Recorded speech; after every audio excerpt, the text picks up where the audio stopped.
Nobu. Release.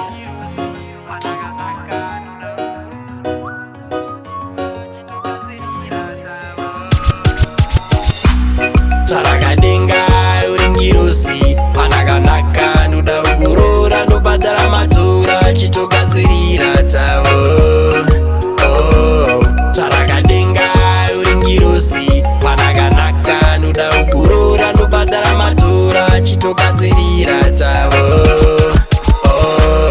Iwe tabonga Mwari ndovavonga, runako rwako ndatotabirirwa, ndinobata denga Mwari ndovatenda baby. Uringirusi yakatumwa naShe, ukandiramba ndinotofa nasi, usafe wandirasa, uri mumwe wangu baby. Sarakadenga uringirusi panakanaka ndoda kugorora ndobhadhara matora chitogadzirira tavo.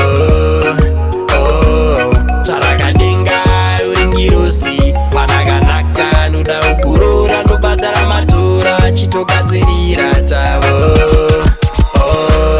Vachauya mwidiwa vane shanje, usateerere mashoko eveshanje, anoputsa mashoko eveshanje. Moyo wangu pauri wakaperera, chimwe changu mwidiwa chimboteerera, ukandisiya mwidiwa ndinomwarira, sori yangu pauri ndakaperera baby.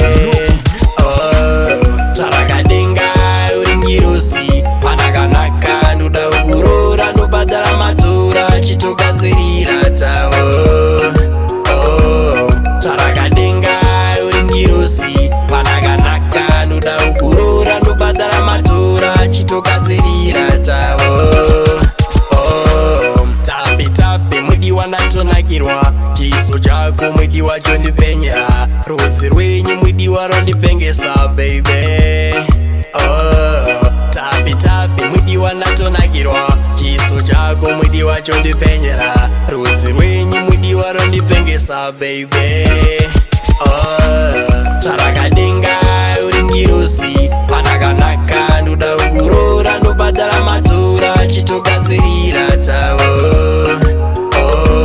Sarakadenga uringirusi panakanaka ndoda kugorora ndobhadhara matora chitogadzirira tavo. Sarakadenga uringirusi panakanaka ndoda kugorora ndobhadhara matora chitogadzirira tavo. Sarakadenga uringirusi panakanaka ndoda kugorora ndobhadhara matora chitogadzirira tavo. Iwe tabonga Mwari ndovavonga, runako rwako ndatotabirirwa, ndinobata denga Mwari ndovatenda baby. Uringirusi yakatumwa naShe, ukandiramba ndinotofa nasi, usafe wandirasa, uri mumwe wangu baby. Nobu.